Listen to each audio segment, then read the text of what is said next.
हमरे बेटन का हिम्मत ना भइल हमरा से आंख मिला के बात करे का। होते हैं हमार नकल उतारता रे, नेतागिरी करता रहते हैं। राम जी, तोरे बाप के औकात ना रहे हमरा बराबरी में आके खड़ा होके का। और ते हमार नानी याद दिलेबे, नानी याद दिलेबे तो हम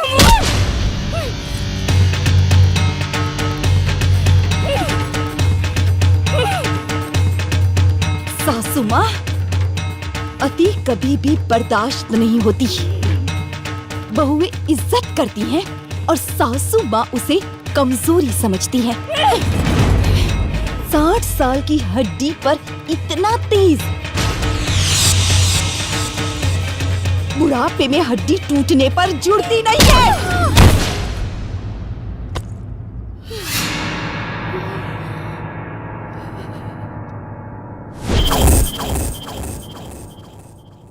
उषा!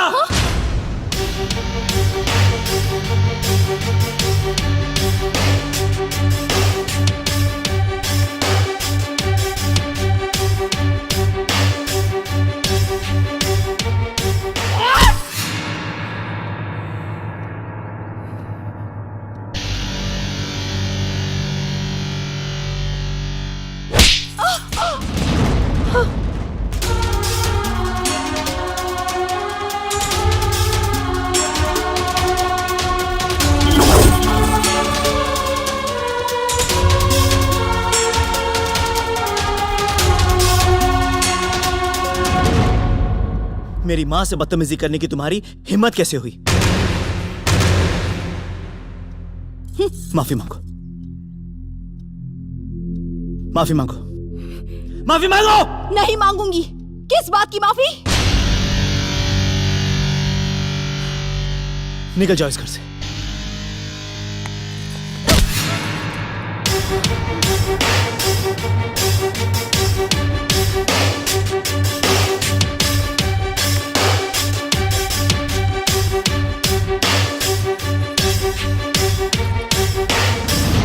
हाँ, जा रही हूँ। हटो।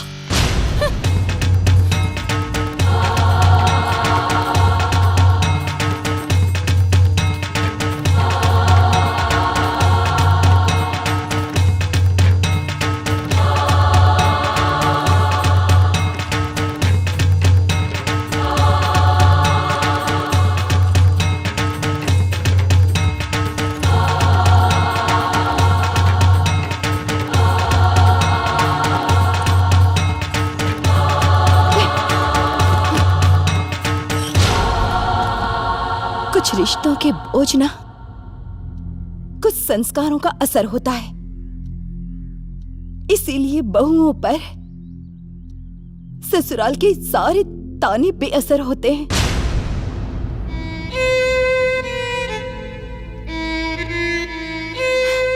अपनी बेटी भोली लगती है, लेकिन बहुएं बुरी क्यों लगती हैं सास को?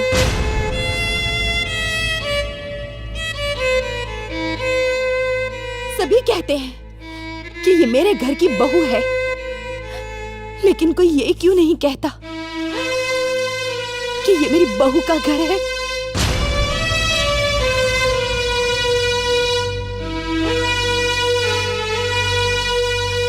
सारे मम्मी पापा अपनी बेटियों को झूठ बोलते हैं कि जा बेटी, तू अपने ससुराल में राज करेगी।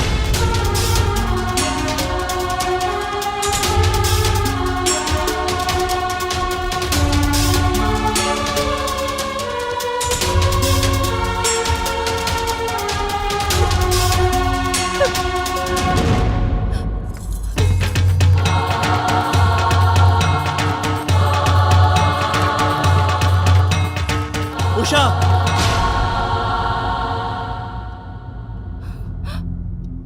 जाने से पहले एक बात सुन लो। अगर तुमने इस दहलीज को लांगा, फिर कभी वापस मत आना।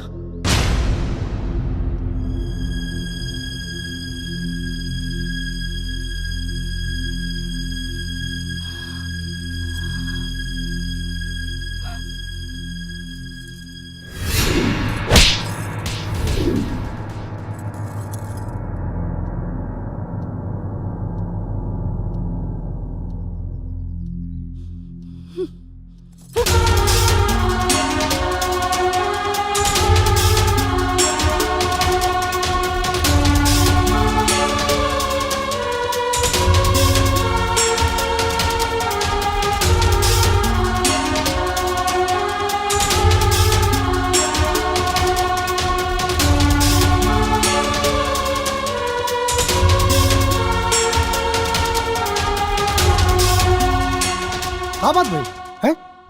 बिना बतौले का बात है? अरे बोला कुछ, कैसे आ गेलू अचानक तू? पापा, आपने मुझे वहाँ बेचा है? पागल हो गल बाड़ू का? क्या मुझसे कोई दुश्मनी थी आपको? का बात करता रू बेटा, दुश्मनी?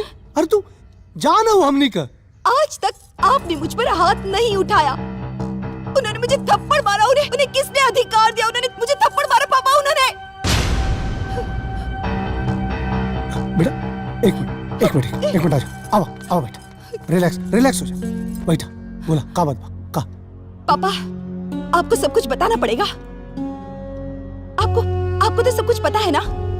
वो घर नहीं, जेल है। वहाँ इंसान नहीं, पत्थर रहते हैं। वो घर रहने के लायक नहीं है पापा। देखो बेटा, नई जगह पर नए परिवार में एडजस्टमेंट करनी पड़ती है। एडजस्टमेंट की एक लिमिट होती है मम्मी। घर छोड़ के आना भी कोई सोल्यूशन नहीं है। अब वही तुम्हारा घर है। आप एक काम कीजिए, उमेश बाबू को फोन लगाइए, मैं बात करती हूँ। पापा, अगर आप लोग ऐसे प्रेशर डालेंगे ना तो मैं अपने आप को खत्म कर दूंगी। उषा! लेकिन वहाँ नहीं जाऊंगी पापा। उषा! पागल है, कुछ भी बोला दिया। आप शांत रहिए। का हो गई?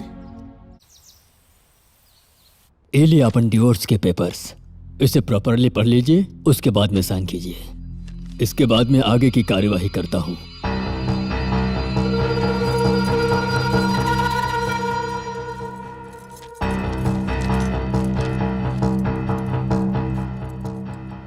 ये कहा बेटा? तलाक के पेपर समाई उषा के भेजे के बाद।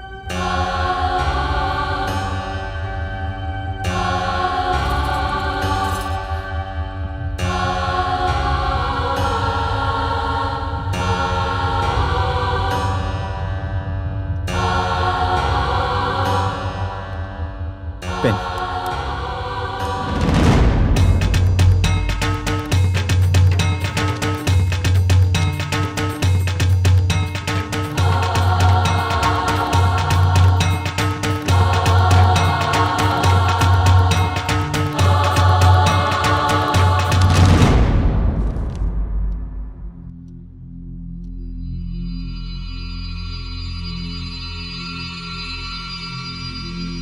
वकील साहब, आप जाइए अभी।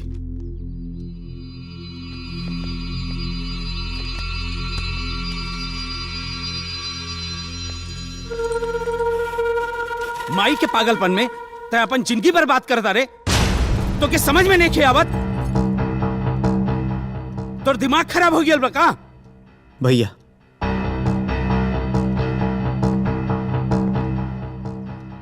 जौन औरत हमरा माई के इज्जत नहीं कर सकती, वो औरत हमरा जिंदगी में ना चाहिए। सही कहा तानी बबुआ जी, ओकरा लगे कदर नहीं खे। बाकी रउआ लोग तो ओकर आरती उतारत रहनी ना। भाभी, एकरा पहले भी तई घर में लोग रहत रहे ना? हाँ, सही कहले, यही घर में रहता। बाकी कैसे रहता, कौना हाल में रहता, कब वो जाने के कोशिश कैले। रउआ जीवन भर बाहर रह के पढ़ाई कईनी, यहाँ आए के बाद पूरा दिन ऑफिस में रहता नहीं। रउआ कुछ मालूम नहीं खे। अरे ई हमनी के माई बाड़ी और हमनी इनकर सगा बेटा बानी जा। लेकिन इनकर नजर में हमनी के वैल्यू एगो कुकुर लेखा बा, कुकुर लेखा।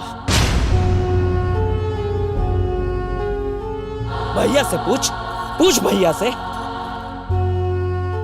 का बताइए कवन माई अपने लड़किया के कुकुर समझेला?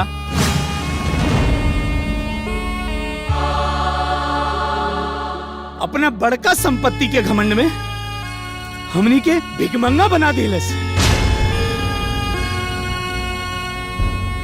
हमनी से ऐसे बात करेली जैसे हमनी कोनो दुश्मन बानी जा।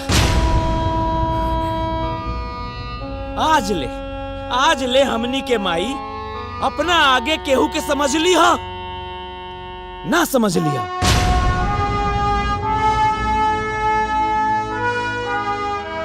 ए बाबू, हमार माई नहीं खे। हम सोचनी सास के रूप में हमरा के माई मिल जाई। इंगरा से पूछो कि कबो हमरा से एक शब्द प्यार से बतियैली बड़ी। अगर इनकर बेटी रही तो काई ऐसे बतियाई थी।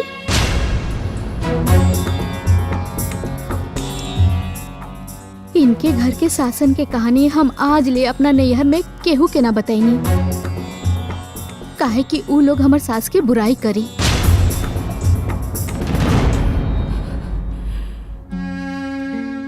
बाकी यहाँ के एको बार एहसास ना भइल कि हमनियों के कोनो अरमान होला।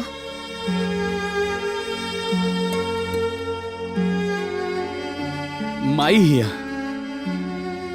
लेकिन कौनो एकरा से खुश नहीं थे। इंसान के जानवर समझल इनकर आदत हो गई बा। यहाँ के खाली अपना सुख सुविधा खातिर जी हिला। अरे हमनी के तो किस्मते खराब रहे जे हमनी के इनकर बहू बन गई नी। ए बेटा, जवान पत्नी महारानी बन के अपना पति के भिखारी समझे, अपन बेटन के कुकुर समझ लेवे, अब पतोहन के गुलाम और नौकरानी समझस। वो औरत के औरत कहावे के अधिकार नहीं खे। वो औरत के माई कहावे के हक नहीं खे। वो औरत के सास कहावे के हक नहीं खे। और ते एक घमंडी औरत के खातिर अपन पत्नी के छोड़ता रे। हमने कोनो पाप कैले हो खबजा जवान एकरा साथे रही ला जा। अरे इत खाली जात के औरत दिया, न दिल से औरत दिया न दिमाग से।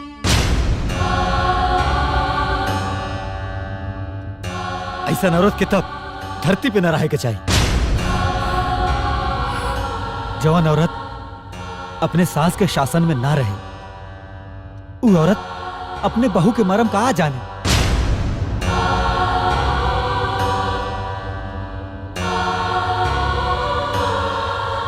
बाबूजी, उनकरा में लाख बुराई सही, बाकी रूह हमार माई है। हाय, परिवार में सब केहू के रहल जरूरी बा, पर सबसे ज्यादा जरूरी हमरा माई के रहल बाटे। जे मौत से लड़के हमरा के जिंदगी दिले बड़ी, उनकरा के कैसे छोड़ दी।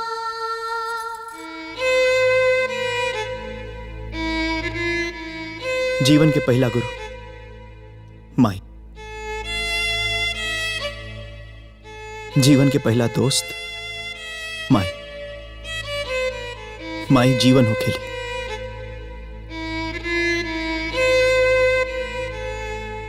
ही जीवन उनकरे दिखला, हाई जीवन भी उनकरे हा।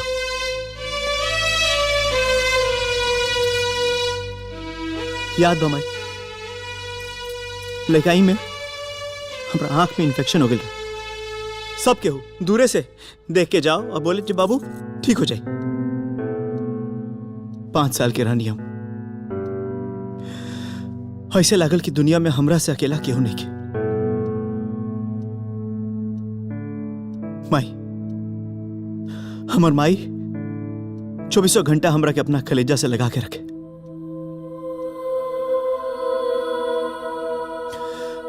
हुआ के इन्फेक्शन इंकरो हो गल रहे, बाकिर ये हमरा के दूर ना कैली, ही तो हमरा के ना छोड़ ली। हाँ, तू लोग कहता लोग कि हम इंगरा के छोड़ दी।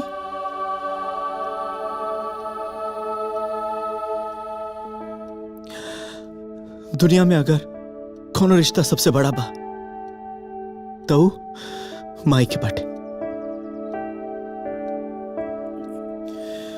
हम दुनिया के छोड़ सकता नहीं, बाकी अपना माई के नहीं छोड़ सकता।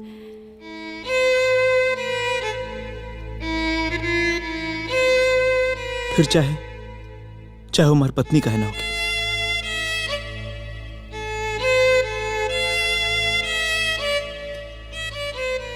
हम अपना माई के नहीं छोड़ सकते, नहीं छोड़ सकते, नहीं छोड़ सकते।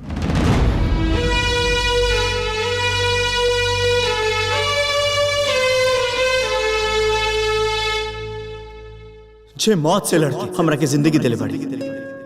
हाँ तू लोग कहता लोग कि हम इंगरा के छोड़ दी। जीवन के पहला गुरु माई, जीवन के पहला दोस्त माई।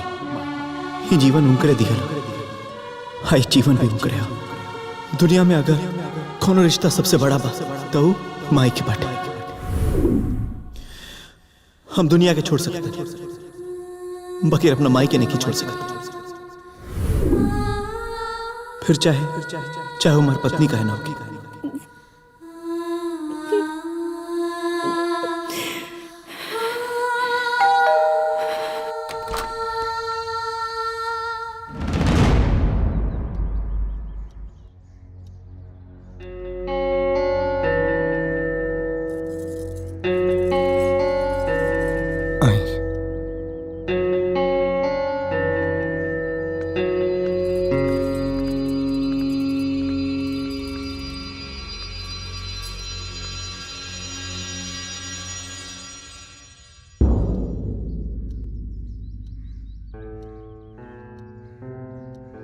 कह ही अपना बेटा के वनवास दिले रहनी। हम तो अपना पतोह के ही वनवास दे देली। माई घर बसावेली और हम अपने बच्चन के बसल बसावल घर उजाड़े लगनी।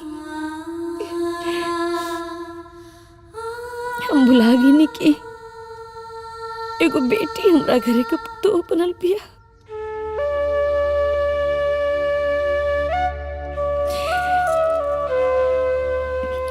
बिटिया अपना सास से नाराज होके आयल रहलू, आज एगो माई मनावे आयल बिया।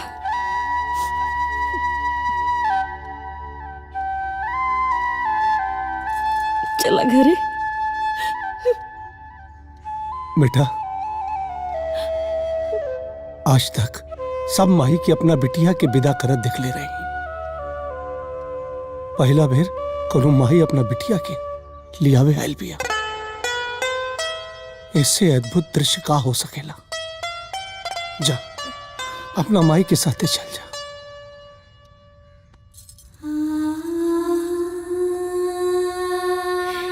चला ना घरे।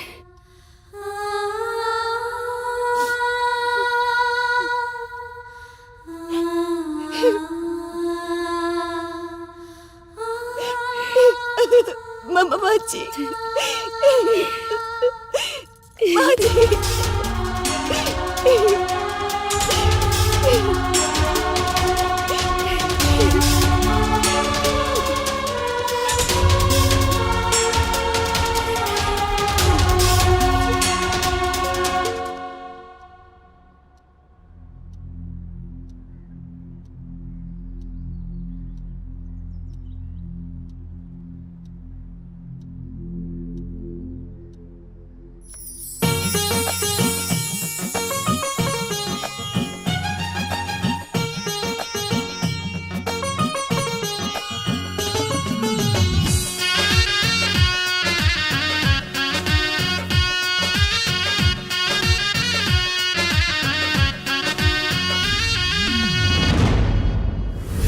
अगर तुमने इस दहलीज को लांगा फिर कभी वापस मत आना।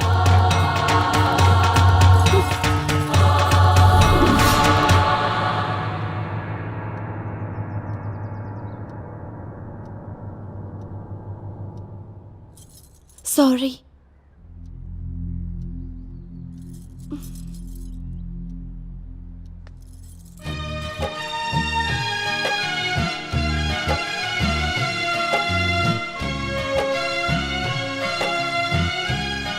माही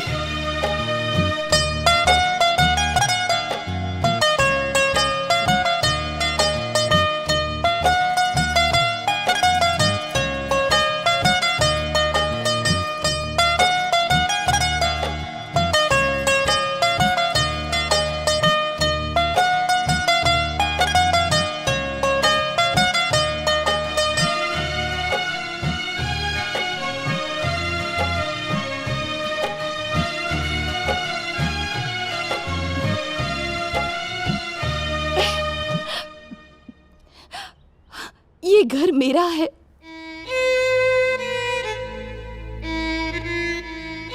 और ये सभी लोग मेरे हैं।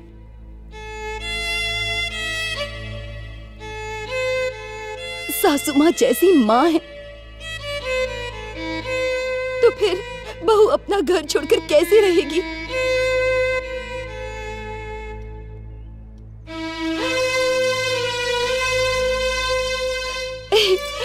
मायके में भी माँ है और ससुराल में भी मुझे माँ ही मिली।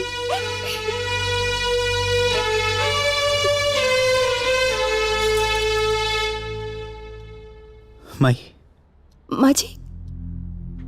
माई, माई,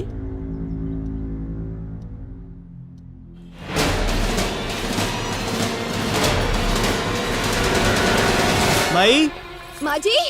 माई, के माई, माई, माई, कहाँ गई माई? माई, माई, माँ जी। ए उमेश के माई, माँ जी। माँ माई, जी।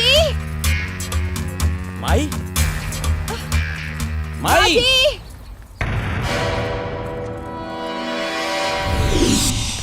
ई हमनी के माई बाड़ी, लेकिन इनकर नजर में हमनी के वैल्यू एगो कुकुर लेखा बा, कुकुर लेखा।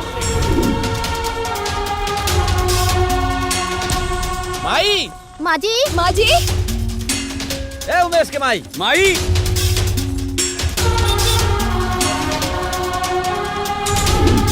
अपना बड़का संपत्ति के घमंड में हमनी के भिकमंगा बना दिलस।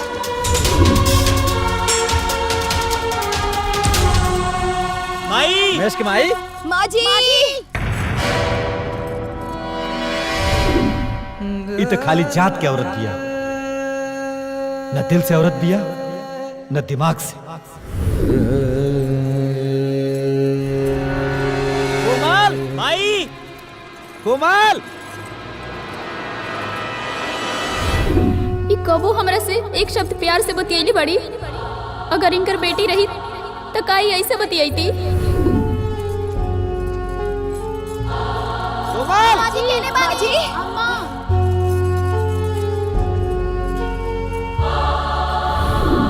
बाकी यहाँ के एक को बार एहसास ना भइल कि हमनियों के कोनो अरमान होला।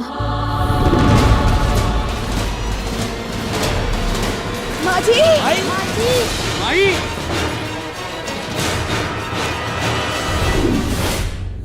सभी कहते हैं कि ये मेरे घर की बहू है, लेकिन कोई ये क्यों नहीं कहता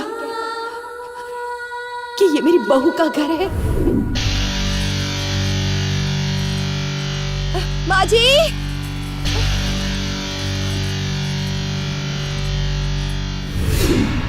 ऐसा औरत के तब धरती पे न रहे के चला। इंसान के जानवर समझल इनकर आदत हो गई बा। यहाँ के खाली अपना सुख सुविधा खातिर जी हिला। सारे मम्मी पापा अपनी बेटियों को झूठ बोलते हैं कि जा बेटी, तू अपने ससुराल में राज करेगी।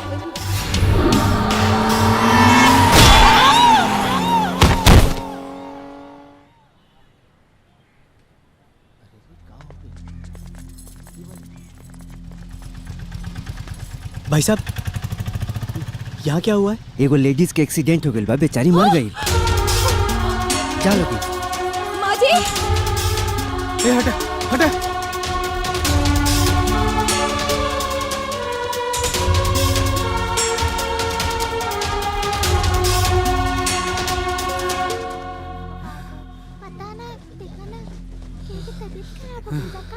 माई नहीं खे, माई नहीं, माई नहीं।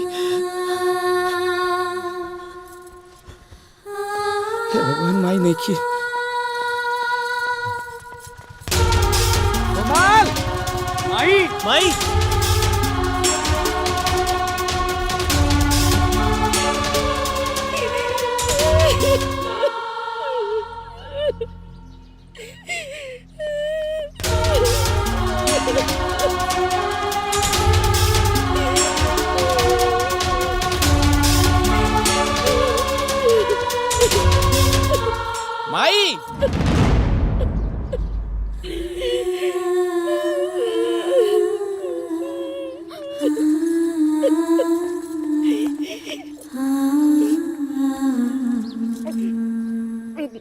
चलोगे यहाँ से, घरे जा लोग। माई कहे लायक नहीं के, सास कहे लायक नहीं के। माँ जी कुल दोस्त हमारे घर जाए बेटा।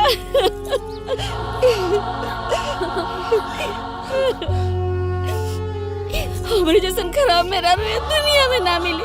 मारा हमरा के, मारा हमरा के, मारा हमरा माँ जी। तू हमरा के मार, तू हमरा के मार। नहीं माई, माई बच्ची माई नहीं के, मार हमरा के, हमरा के मार दे।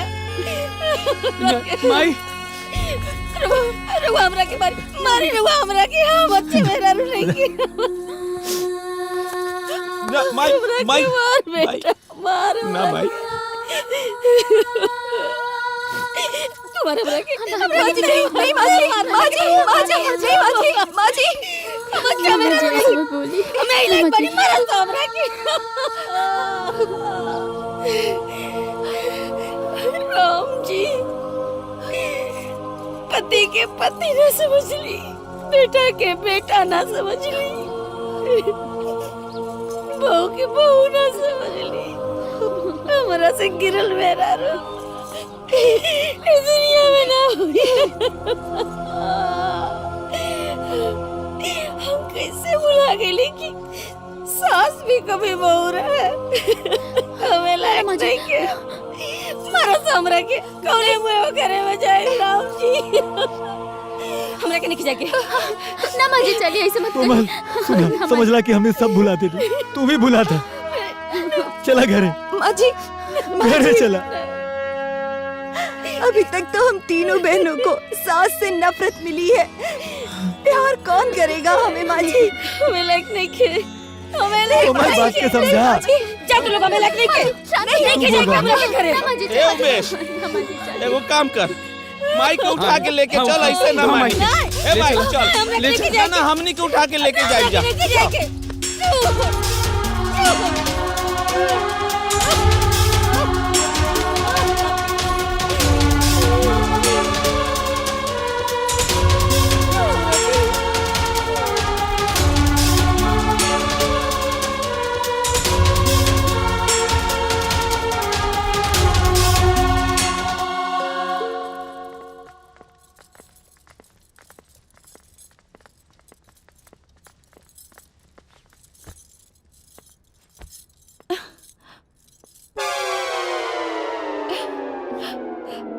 माँ जी, चाय या कॉफी?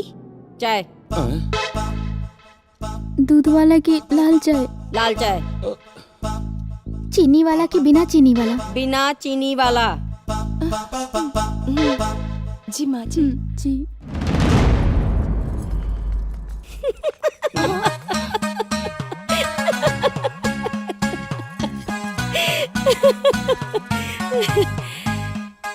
नहीं बेटा, अभी तक तो जौन भी हम कहली, जैसे कहली तू लोग उस सब कहला।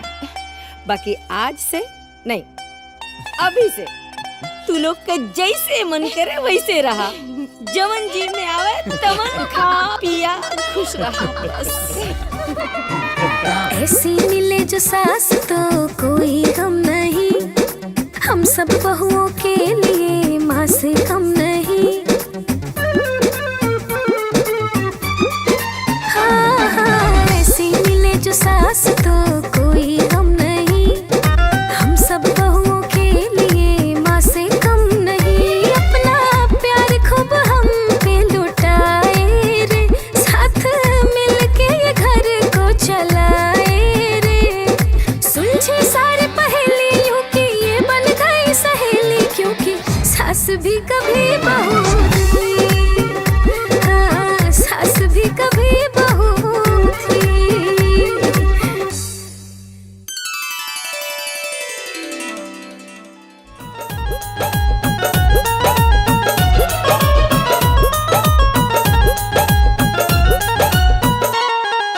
हमर सास के तीन गो बेटा, बड़को मझलो मोर भसुर जी। हो हमर सास के तीन गो बेटा,